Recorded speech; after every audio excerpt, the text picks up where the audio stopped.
बिस्मिल्लाहिर्रहमानिर्रहीम, अस्सलाम वालेकुम। रेस्पिरेशन जो चैप्टर है according to your PMDC syllabus MDCAT NUMS and NEET, उसके हम 100 मोस्ट इंपोर्टेंट एमसीक्यूज लेकर आए हैं। तो चले हम वीडियो को स्टार्ट करते हैं। सो फर्स्ट एमसीक्यूज की तरफ हम यहाँ पर चलते हैं, ध्यान से समझिएगा। The unicellular organism such as amoeba. अगर हम बात करें एक यूनिसेलुलर ऑर्गेनिज्म की, जैसे कि हम यहाँ पर बात करें एमोबा की, तो वहां पर गैस एक्सचेंज होती है, ऑकर होती है। कैसे गैस एक्सचेंज होती है, मैन्युअली किस तरीके से होती है? तो वहां पर क्या होती है, सिंपल डिफ्यूजन हो रही होती है। क्या हो रही होती है? सिंपल डिफ्यूजन हो रही होती है। कहाँ पर? Occur the cell surface.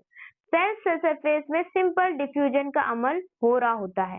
ये एमसीक्यूज आता है कि बताएं यूनिसेलुलर ऑर्गेनिज्म जो कि एमोबा है, जब वो गैस एक्सचेंज करता है तो मैन्युअली वो सिंपल डिफ्यूजन करता है। सेल की सरफेस है, वहां पर वो क्या करेगा? सिंपल डिफ्यूजन करेगा। तो option number C is correct. Which respiratory organ, वो कौन सा रेस्पिरेटरी ऑर्गन है जो कि कैरेक्टरिस्टिक है मोस्ट फिश की? सही, तो वो आपके पास के गिल। गिल डिफरेंट बनाती है फिशेस को। ऐसे कि स्टूडेंट्स आपको पता है कि एक छोटा सा फ्रॉग होता है, जब वो छोटा होता है तो वो बिल्कुल एक मछली की तरह होता है, उसके पास गिल्स होती हैं। और जैसे वो बड़ा होता है फिर वो पानी से निकल कर क्या आता है? जमीन में। तो वो डुअल लाइफ कहलाता है कि वो पानी में भी रहता है और वो कहाँ पर रहता है? आकर, वो आकर जमीन पर भी रहता है। लेकिन फिशेस के पास एक कैरेक्टरिस्टिक होती है गिल्स की। इंसेक्ट्स जो होते हैं वो एक्सपायर करते हैं नेटवर्क और ट्यूब से, यानी जो हमारे पास इंसेक्ट्स होते हैं वो भी रेक्सपायर करते हैं। उनके पास भी एक जो ट्यूब्स होती हैं उनका नेटवर्क होता है, जिसको सिंप्लीफाई आप लोग क्या बोलते हैं? ट्रैकिया। क्या बोलते हैं? सिंपल आप ट्रैकिया कहते हैं। याद रखिएगा, जो एक्सटर्नल ओपनिंग होती है इंसेक्ट्स की ट्रैकियल सिस्टम में, देखें एक्सटर्नल और जो ओपनिंग्स होती हैं इंसेक्ट्स के ट्रैकियल सिस्टम में, उन जो ओपनिंग्स है उन्हें सिंपल आप लोग क्या बोलते हैं? स्पेरिकल्स कहते हैं। क्लियर है? आगे चलते हैं। नेक्स्ट आप लोगों के पास है अर्थवॉर्म जो होते हैं वो कैरी आउट करते हैं, गैस को एक्सचेंज करते हैं मैन्युअली थ्रू देयर, यानी कि जो अर्थवॉर्म होते हैं जो कैरी आउट करते हैं, एक्सचेंज करते हैं मैन्युअली थ्रू, तो वो मोइस्ट स्किन से करते हैं, जिसे आप क्यूटिनियस रेस्पिरेशन भी कहते हैं। जो एम्फीबियंस होते हैं सच आ फ्रोग हो गए, जब वो रेक्सपायर करते हैं थ्रू स्किन से रेक्सपायर, यानी कि जो एम्फीबियंस है वो आपको पता है, मैंने आपको भी कैरेक्टरिस्टिक बताई थी सीधे। वो फ्रॉग रेक्सपायर करते हैं स्किन से भी, क्योंकि उसके बाद लंग्स एंड बकल कैविटी क्या होती है? प्रेजेंट होती है। क्लियर है? स्पाइडर एंड स्कॉर्पियंस की बात करें तो उनका भी एक यूनिक रेस्पिरेटरी स्ट्रक्चर है। किसकी बात कर रही हूँ मैं? स्पाइडर और स्कॉर्पियंस की बात करूं तो इनका भी एक यूनिक रेस्पिरेटरी क्या है? स्ट्रक्चर है। उस यूनिक रेस्पिरेटरी स्ट्रक्चर को हम क्या कहते हैं? Book lungs. क्लियर है? नेक्स्ट है gills are efficient in water. Lungs जो गिल्स होते हैं वो वाटर के अंदर क्या होते हैं? एफिशिएंट होते हैं, बिकॉज वो प्रोवाइड करते हैं लार्ज सरफेस एरिया और सपोर्ट करते हैं जो काउंटर करंट ब्लड फ्लो को अपोजिट टू द, जो कि अपोजिट होता है किसके? वाटर फ्लो के। क्लियर हो गया यहाँ तक? अब एमसीक्यूज नंबर आगे को देखते हैं। यहाँ पर कहा जा रहा है विच फीचर इज कॉमन, जो कि कॉमन होता है आर एफिशिएंट रेस्पिरेटरी सरफेस में, यानी जितनी भी रेस्पिरेटरी सरफेस होती है उसमें कॉमन होता है। वो क्या होता है?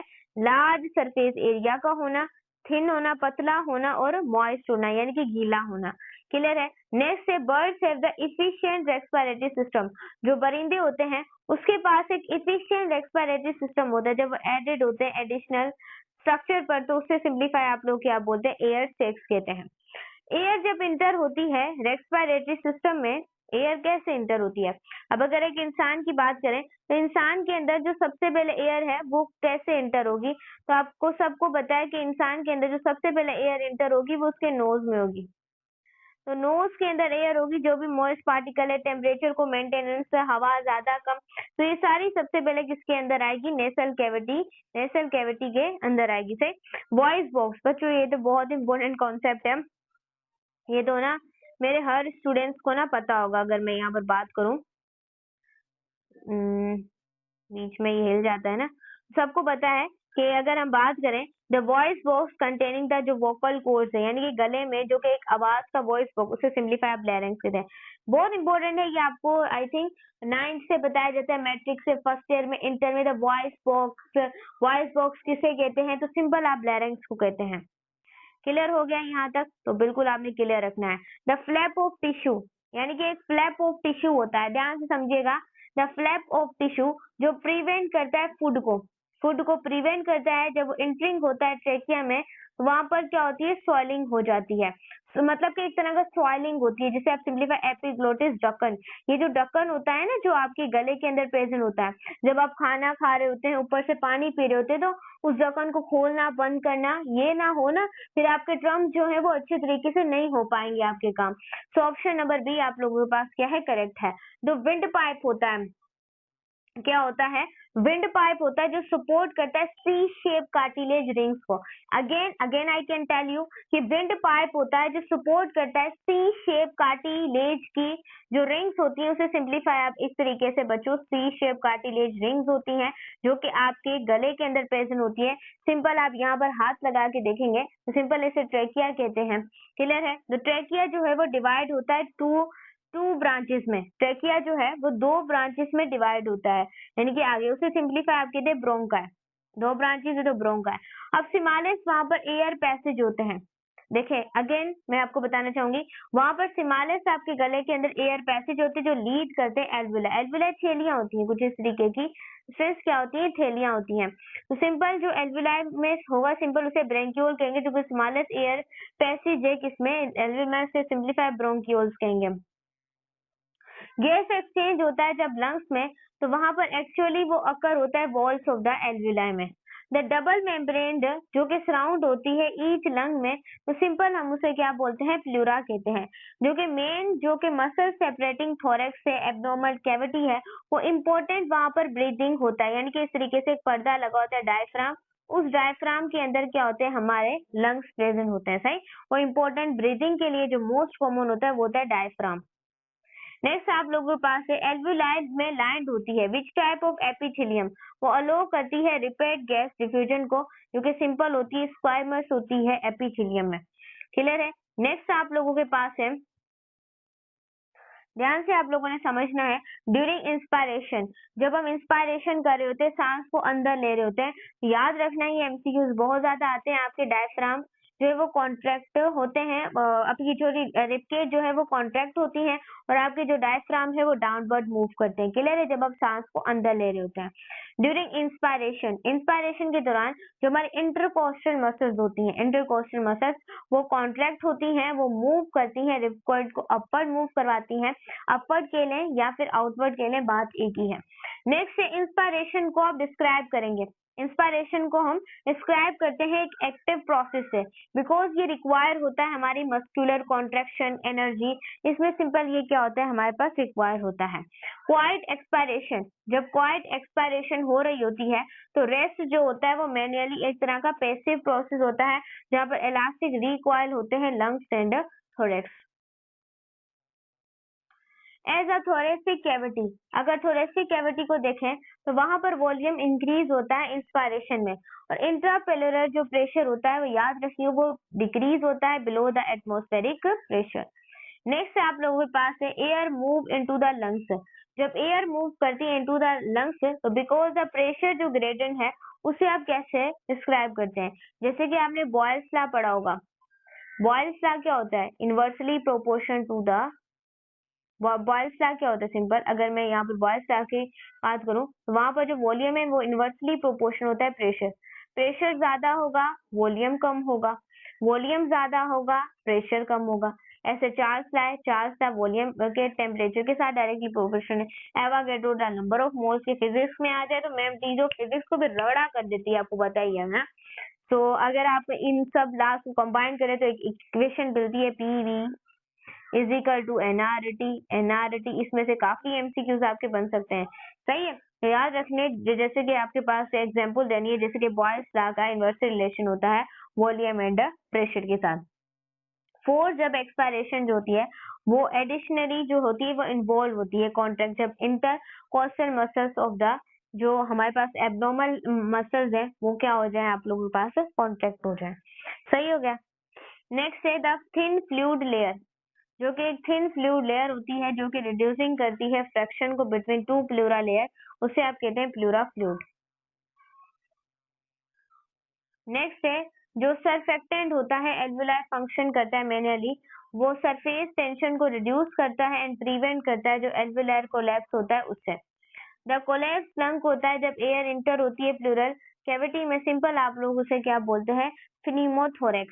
द वॉल्यूम जो है, वॉल्यूम जहाँ पर एयर मूव करती है out of the lungs during normal quite breathing, उसे आप सिंप्लीफाई कहते हैं टाइडल वॉल्यूम। क्लियर है। नेक्स्ट है जब एक्स्ट्रा वॉल्यूम जो है एयर का, जो एक्स्ट्रा वॉल्यूम है वो फोर्सबली जब हम इनहेल करते हैं नॉर्मल इंस्पायरेशन में, तो आप उसे इंस्पायरेटरी रिजर्व वॉल्यूम कहते हैं। ये एमसीक्यूज आते हैं, tidal volume, inspiratory reserve volume, हमने याद रखना है। नेक्स्ट आप लोगों के पास है जो एक्स्ट्रा वॉल्यूम होता है एयर का, जो कि फोर्सफुली हम एक्सहेल करते हैं नॉर्मल एक्सपायरेशन में, तो उसे एक्सपायरेटरी रिजर्व वॉल्यूम भी कहते हैं, रिजर्व वॉल्यूम कहते हैं। द वॉल्यूम जो एयर है वो पे रिमेनिंग होता है लंग्स में आफ्टर मैक्सिमम फोर्स एक्सपायरेशन, आपके पास होता है रेसिडुअल वॉल्यूम। वाइटल कैपेसिटी को आप बेस्ट डिस्क्राइब करेंगे। भाई वाइटल कैपेसिटी क्या होती है ये जानना इंपॉर्टेंट है कि what about the vital capacity. बच्चों वो सम होती है टाइडल वॉल्यूम का, इंस्पायरेटरी रिजर्व का, एक्सपायरेटरी रिजर्व वॉल्यूम का, तो इन सब का हमारे पास क्या होती है, सम होती है। टोटल लंग जो कैपेसिटी होती है वो इक्वल होती है वाइटल कैपेसिटी एंड प्लस में क्या होती है, रेसिडुअल वॉल्यूम। नेक्स्ट आप लोगों के पास है जो एवरेज टाइडल वॉल्यूम होता है वो रेस्ट में होता है, हेल्थी अडल्ट में अप्रोक्सीमेटली होता है 500 ml। नेक्स्ट इंस्ट्रूमेंट जो आप यूज करते हैं measure the lung volume and capacity, उसको आप स्पायरोमीटर कहते हैं। एयर प्रेजेंट होती है, कहाँ पर प्रेजेंट होती है, कंडक्टिंग एयरवेज में, does not take a part in the exchange occupy, तो सिंपल आप लोग सिंपल उसे कहते हैं एनाटोमिकल एंड डेड स्पेसिस कहते हैं। क्लियर है। नेक्स्ट आप लोगों के पास है जो वाइटल कैपेसिटी होती है वो टाइपिकली कैसे होती है, मतलब कि वाइटल जो कैपेसिटी होती है वो टाइपिकली रिड्यूस होती है पेशेंट में। क्यों रिड्यूस होती है, क्योंकि वहां पर रिस्ट्रक्टिव हो रहे होते हैं लंग्स और वहां पर डिजीज होती है जिसको हम फेब्रोसिस कहते हैं। नेक्स्ट, गैस जब एक्सचेंज हो रही होती है, कहाँ पर गैस एक्सचेंज हो रही होती है, एल्वियोलर मेम्ब्रेन में, तो वहां पर ऑकर होती है मैन्युअली, वो कैसे, सिंपल डिफ्यूजन से along the partial pressure gradient. Oxygen जब डिफ्यूज होती है एल्वियोलाई में, तो वहां पर जो ब्लड होता है, क्योंकि ब्लड में पार्शियल प्रेशर होता है और ऑक्सीजन हायर होती है alveoli in the blood. Carbon dioxide diffuse होती है ब्लड में इन एल्वियोलाई में, बिकॉज वहां पर जो partial pressure of carbon dioxide होता है वो हायर होता है ब्लड में इन एल्वियोलाई एयर में। नेक्स्ट है the rate of gas diffusion हो रही होती है, कहाँ पर होकर होती है, रेस्पिरेटरी मेम्ब्रेन, तो वो कास्ट करती है लार्ज सरफेस एरिया एंड जो डिफ्यूजन डिस्टेंस है उसको। द रेस्पिरेटरी जो मेम्ब्रेन होती है, जो कंसेप्ट होती है एल्वियोलार एपिथेलियम में एंड बेसमेंट मेम्ब्रेन, एमसीक्यूज बहुत इंपॉर्टेंट है, समझे। रेस्पिरेटरी मेम्ब्रेन जो कंसेप्ट होती है एल्वियोलार जो एपिथेलियम है और बेसमेंट मेम्ब्रेन, तो सिंप्लीफाई उसे आप एपिथेलियम एंडोथेलियम कहते हैं, कैपिलरी एंडोथेलियम। एपी जो आपके पास के एम्फाइसीमा जो होती है वो गैस एक्सचेंज होती है उसमें इम्पेयर्ड करती है ड्यू टू, इस वजह से क्योंकि वहां पर डिस्ट्रक्टिव एल्वियोलाई वॉल्स होती हैं जो सरफेस एरिया को क्या कर देती है, सिंपल रिड्यूस कर देती हैं। डिफ्यूजन होती है जब गैसेस की, तो वहां पर ऑकर होती है वो एल्वियोलाई कैपिलरी मेम्ब्रेन में, क्योंकि वो फॉलो करती है physical law of the regarding of partial pressure, उसका सिंपल लॉ है डाल्टन्स लॉ। तो ये लॉज भी आपने याद रखनी है, what the term are that, ये बहुत ज्यादा इंपॉर्टेंट है, सही है। पल्मोनरी जो कैपिलरीज होती हैं वो क्लोजली सराउंड होती हैं एल्वियोलाई के, क्यों, क्योंकि वहां पर मैक्सिमम सरफेस एरिया होता है, इफिशिएंट ज्यादा से ज्यादा वहां पर आप लोगों के पास क्या होता है, गैसियस एक्सचेंज होता है। निमोनिया जो है वो इम्पेयर्स करता है गैस एक्सचेंज को मैनुअली, बिकॉज ये चीज हमें याद रखनी है, क्योंकि वहां पर एल्वियोलाई जो है वहां पर फिल हुआ होता है, सिंपल मैं यहाँ पर इसको ले आऊं, होता है फ्लूइड, इंक्रीज होता है वहां पर डिफ्यूजन डिस्टेंस, सही है, क्योंकि वहां पर डिफ्यूजन डिस्टेंस भी इंक्रीज हो रहा होता है और दूसरा वहां पर एल्वियोलाई में फिल हो जाता है फ्लूइड भी। हाई एल्टीट्यूड जब जो हाई एल्टीट्यूड होता है जो कि रिड्यूस करता है atmospheric partial pressure of oxygen, क्योंकि वहां पर रिड्यूस हो जाती है oxygen loading onto the haemoglobin. सही है। मोस्ट ऑक्सीजन जो ब्लड में होते हैं वो ट्रांसपोर्ट होते हैं क्योंकि वो बॉन्ड करते हैं हेमोग्लोबिन को, इस बाइंड होते हैं हेमोग्लोबिन को ऑक्सैलो हेमोग्लोबिन में। ईच हेमोग्लोबिन जो मॉलिक्यूल है वो मैक्सिमम होते हैं। वहां पर हाउ मेनी ऑक्सीजन मॉलिक्यूल, यानी ऑक्सीजन मॉलिक्यूल कितने होते हैं, तो याद रखना है 4 होते हैं। नेक्स्ट याद रखना है द ग्राफ जो शो करता है relationship between partial pressure of oxygen and haemoglobin saturation, तो सिंपलीफाई उसे आप कहते हैं, अगर बात करें तो सिंपल आप कहते हैं ऑक्सीजन डिसोसिएशन कर्व। नेक्स्ट है आर राइट वर्ड जो शिफ्ट है ऑक्सीजन की, वहां पर जो डिसोसिएशन कर्व होती है बहुत इफेक्ट होता है, वो कास्ट करता है, वहां पर इंक्रीज होती है कार्बन डाइऑक्साइड और डिक्रीज होती है वहां पर पीएच। बोहर इफेक्ट डिस्क्राइब करता है जब इंक्रीज होती है एसिडिटी ऑफ कार्बन डाइऑक्साइड, क्योंकि वहां पर डिक्रीज हो जाती है हेमोग्लोबिन की एफिनिटी ऑफ ऑक्सीजन, वो फेवरिंग करती है और ऑक्सीजन को टिश्यूज के अंदर क्या होता है, रिलीज होता है। फेटल अगर हेमोग्लोबिन की बात करें तो वहां पर हायर ऑक्सीजन की क्या होती है, हायर ऑक्सीजन की सिंपल हमारे पास क्या होती है, एफिनिटी होती है as compare to the adult haemoglobin, क्योंकि वो हेल्प करता है, फैसिलिटेट करता है ऑक्सीजन को ट्रांसफर करने में, उसका जो हमारे पास मैटरनल होता है और फेटल ब्लड होता है, तो ये सारी चीजें आपने क्या करनी है, याद रखनी है। अब हम एमसीक्यू नंबर 57 को देख लें। यहाँ पर कहा जा रहा है कार्बन मोनोऑक्साइड इज डेंजरस, यानी कि कार्बन मोनोऑक्साइड क्या होती है, डेंजरस होती है। क्यों? वह जब बाइंड होती है हेमोग्लोबिन के साथ तो उसमें हायर एफिनिटी होती है उसकी ऑक्सीजन के साथ, वो जो ऑक्सीजन की ट्रांसपोर्ट है उसे ब्लॉक कर देती है। मायोग्लोबिन जो है वो फाउंड होती है मसल में, डिफर होती है हेमोग्लोबिन में, क्योंकि वहां पर क्या होती है, has a single oxygen binding होती है, वहां पर हायर क्या होती है, ऑक्सीजन की एफिनिटी होती है। अगर हम एनीमिया की बात करें तो एनीमिया रिड्यूस कर देता है oxygen carrying capacity of blood. क्यों? क्योंकि वहां पर जो हेमोग्लोबिन, जो रेड ब्लड सेल के अंदर जो हेमोग्लोबिन है उससे वो सिंपल क्या कर देता है, रिड्यूस कर देता है, जो ब्लड के अंदर हेमोग्लोबिन उसे रिड्यूस कर देता है, तो उस बीमारी को आप सिंपल एनीमिया भी कहते हैं। आयरन कंटेनिंग जो आपके पास प्रोस्टैटिक ग्रुप होते हैं, वहां पर हेमोग्लोबिन जब ऑक्सीजन के साथ आके बाइंड होता है तो सिंपल आप उसे हीम कहते हैं। क्या बोलते हैं? हीम कहते हैं। नेक्स्ट अगर बात करें एमसीयू नंबर 61 की, यहाँ पर कहा जा रहा है majority of carbon dioxide, majority जो आपके पास कार्बन डाइऑक्साइड होते हैं वो ब्लड में क्या होती है, ट्रांसपोर्ट होती है, किसकी वजह से, बाइकार्बोनेट आयंस की वजह से। नेक्स्ट द एंजाइम, वो एंजाइम जो कैटेलाइज करता है कन्वर्जन ऑफ कार्बन डाइऑक्साइड करता है वाटर में carbonic acid red blood cell, simple आप लोग उसे क्या बोलते हैं, कार्बोनिक एनहाइड्रेज कहते हैं। कार्बन डाइऑक्साइड जो बाउंड होती है डायरेक्टली हेमोग्लोबिन के साथ, लेकिन वहां पर आयरन नहीं होता, उसे हम कहते हैं कार्बा अमाइनो हेमोग्लोबिन। नेक्स्ट है क्लोराइड जब शिफ्ट होती है, रेफर जहाँ पर मूवमेंट होती है क्लोराइड आयन की, किसके अंदर होती है, रेड ब्लड सेल के अंदर, तो बैलेंस करती है आउटवर्ड मूवमेंट इसकी बाइकार्बोनेट आयन की, जिसे CO3-1, इस तरीके से हम क्या लिखते हैं, सिंपल बाइकार्बोनेट्स को लिखते हैं। नेक्स्ट आप लोगों के पास है approximately which percentage of carbon dioxide है ट्रांसफर करती है बाइकार्बोनेट को इन प्लाज्मा में, तो आपके अराउंड कितनी होती है, 70%। इन द लंग्स, हमारे जो फेफड़े हैं, लंग्स है, उसमें रिएक्शन हो रहा होता है, कैटेलाइज इन कार्बोनिक एनहाइड्रेज रन करते डायरेक्शन में, रन कर रहे होते हैं जब डायरेक्शन के अंदर, तो वो कन्वर्ट कर देते हैं कार्बोनिक एसिड को into carbon dioxide and water exhalation. सिमार जो परसेंटेज होती है कार्बन डाइऑक्साइड की वो ट्रांसफर्ड होती है सिंपली क्योंकि वो वहां पर डिसॉल्व हो जाते हैं, वो डायरेक्टली किसके अंदर, प्लाज्मा के अंदर।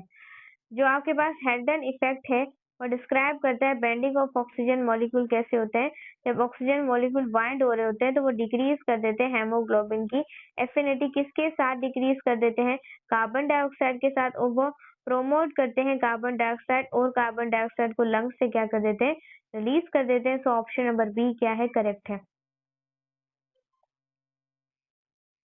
एक्सेस जब कार्बन डाइऑक्साइड होती है ब्लड में तो वो लोवरिंग कर देती है ब्लड की पीएच को, क्योंकि वो कंडीशन को सिंप्लीफाई आप कहते हैं रेस्पिरेटरी एसिडोसिस। क्लियर है।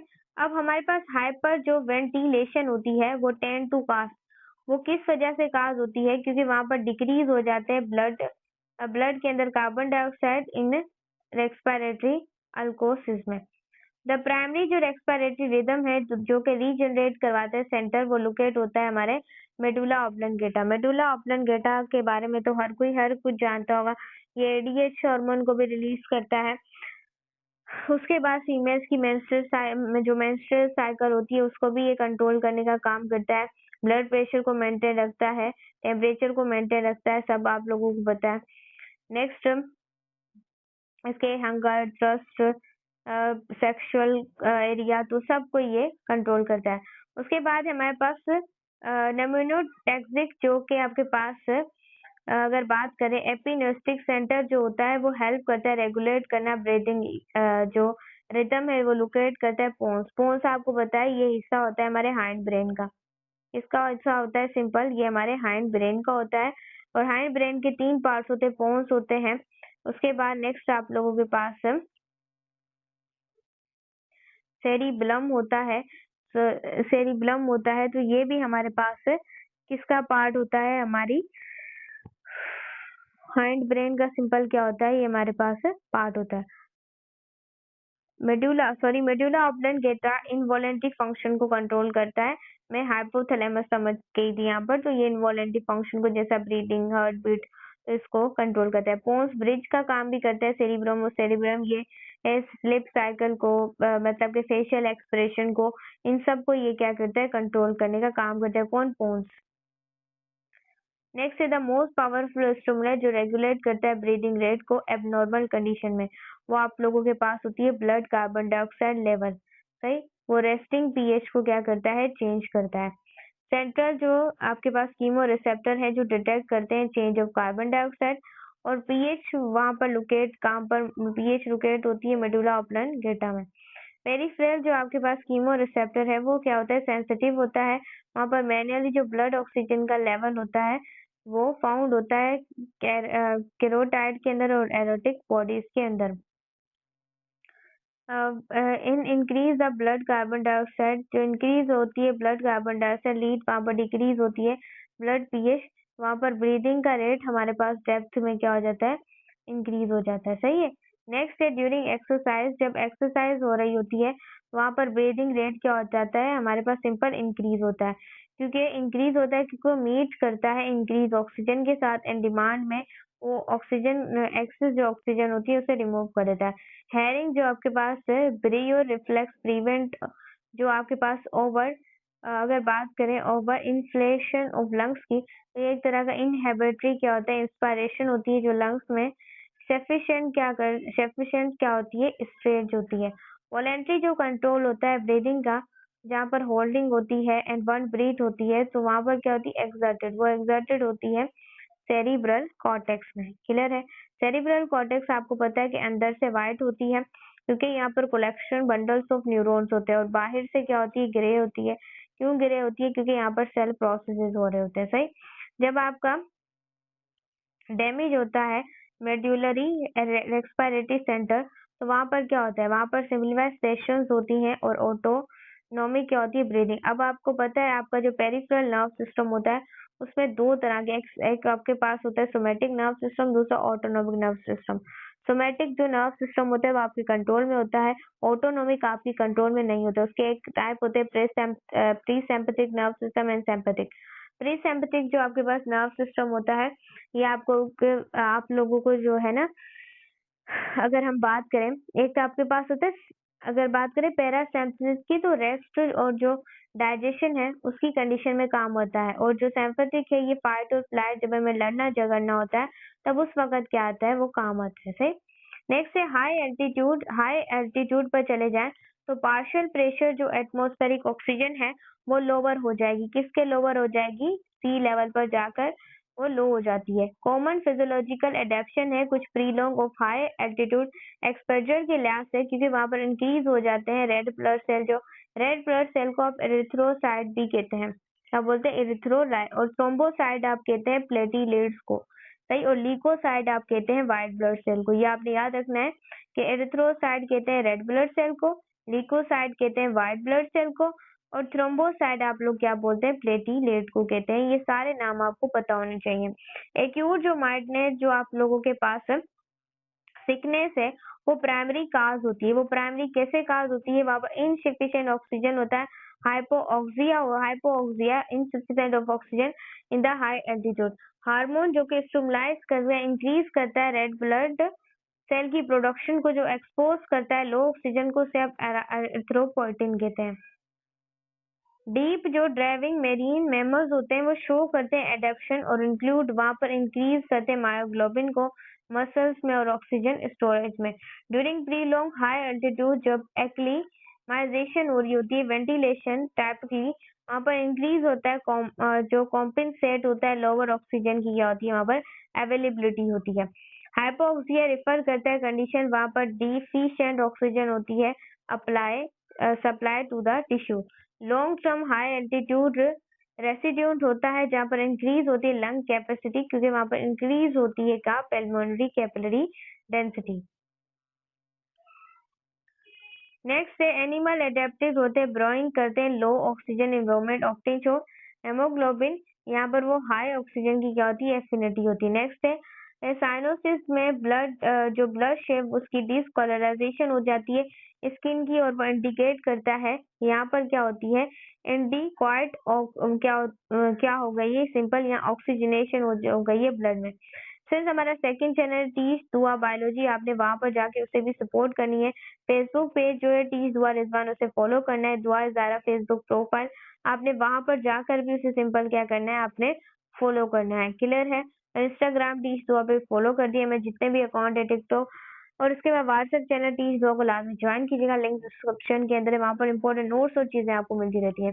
क्रोनिक जो डिजीज होती है, जो एयर वेव इन्फ्लेशन यानी कि जो सूजन लाती है, जैसे कि आपके पास ब्रोको कॉन्स्ट्रक्शन होगी, जो कि डिफिकल्टी होती है ब्रीदिंग में, उसे आप एस्थमा कहते हैं। जो आपके पास एम्फाइसीमा होती है, एम्फाइसीमा होती है वो करेक्टराइज होती है जब एल्वुलाई जो वॉल्स है वो डिस्ट्रैक्ट हो जाए और वहां पर गैसियस एक्सचेंज जो सरफेस में होता है वो कम हो जाए, तो ये चीज आपने याद रखनी है। क्रोनिक जो ब्रोंकाइटिस होती है वो करेक्टरिस्टिक होती है, किसकी करेक्टरिस्टिक होती है, जो किसकी करेक्टरिस्टिक होती है, सिंपल याद रखना है, परसिस्टेंट इन्फ्लेमेशन की, और वहां पर एक्सिस होती है। तो स्ट्रेंथ से यहाँ पर क्या होती है, प्रीसिस्टेंट इन्फॉर्मेशन हो जाती है, और यहाँ पर एक्सिस म्यूकस इन ब्रोंका, क्योंकि याद रखिएगा जो कि क्रोनिक ब्रोंकाइटिस है वो करेक्टराइज ही मुझसे कहते हैं, ये एक तरह की प्रीसिस्टेंट इन्फ्लेमेशन सूजन है, वहां पर एक्सिस म्यूकस हो जाता है किसमें, ब्रोंकाई में। ट्यूबरक्लोसिस जो है वो कास्ट होती है, वो इन्फेक्शन होती है। अब ट्यूबरक्लोसिस कैसे काज होती है, किसका इन्फेक्शन होती है, ये होती है मायोबैक्टीरियम ट्यूबरक्लोसिस होती है। ये मायो जो बैक्टीरियम ट्यूबरक्लोसिस यानी कि ये बैक्टीरिया, ट्यूबरक्लोसिस काज ही किससे होती है, बैक्टीरिया की वजह से। अब जो नमोनिया होता है वो इन्फेक्शन होता है, प्राइमरी काज जो नमोनिया होता है वो भी एक तरह का इन्फेक्शन होता है, वो प्राइमरी काज होता है, वहां पर भी सूजन होती है, इन्फ्लेमेशन हो जाती है। वहां पर ये कि एल्वुलाई के अंदर एक फ्लूइड, गंदा सा जो फ्लूइड है वो जमा हो जाता है, ये भी बहुत ना बेकार एक तरह की कंडीशन होती है, जिसको होती है ना उस इंसान को पता हो रहा है मेरे साथ क्या हो रहा है, तो क्योंकि निमोनिया एक तरह का इन्फेक्शन है जो प्राइमरी काज करता है, सूजन को काज करता है, फ्लूइड की एक्यूमुलेशन करता है एल्वुलाई में, तो ये सारा काम करता है। क्रोनिक जो ऑब्स्ट्रक्टिव पल्मोनरी डिजीज है वो कॉमनली इंक्लूड होती है दो कंडीशन में, एक क्रोनिक ब्रोंकाइटिस और दूसरा किसमें, एम्फाइसीमा में। नेक्स्ट आपके पास है एमसीयू नंबर 97, लंग कैंसर जो है वो मोस्ट स्ट्रॉन्गली एसोसिएट होता है, रिस्क फैक्टर होता है सिगरेट स्मोकिंग, जो कि सिगरेट स्मोकिंग करते हैं वो। नेक्स्ट है कैंसर ज्यादातर उनको ही होता है क्योंकि आपको पता है सिगरेट के अंदर होता है तंबाकू, सिगरेट के अंदर क्या होता है, अल्कनाइड तंबाकू होता है, सही है। वैसे थोड़ी देर के लिए जो एक न्यूरोट्रांसमीटर है, एक्साइटेटरी न्यूरोट्रांसमीटर है, इसका नाम आप लोगों के पास है एसिटाइल कोलिन, ये कि मसल्स की स्पीड को बढ़ा देता है, एक्टिव रखता है इंसान को, लेकिन वो आगे जाकर इससे बहुत ज्यादा बीमारियां, हार्ट बीट प्रॉब्लम, लंग्स ज्यादातर सिगरेट पीने से खराब होते हैं, तो ये जो पीते हैं वो अपने आप को खुद ही तबाह करते हैं। जो आपके पास सिंपल है थोरेक्स रेफर करता है किससे? Presence of air and pleural cavity and causing ये करता है लंग कोलैप्स करता है। स्लिप जो आपके पास एपिनिया होता है वो डिसऑर्डर होता है जो कि कैरेक्टराइज होता है रिपीटेड प्लुक्सा एंड ब्रीथिंग ड्यूरिंग स्टेप्स इसमें वर्क करता है।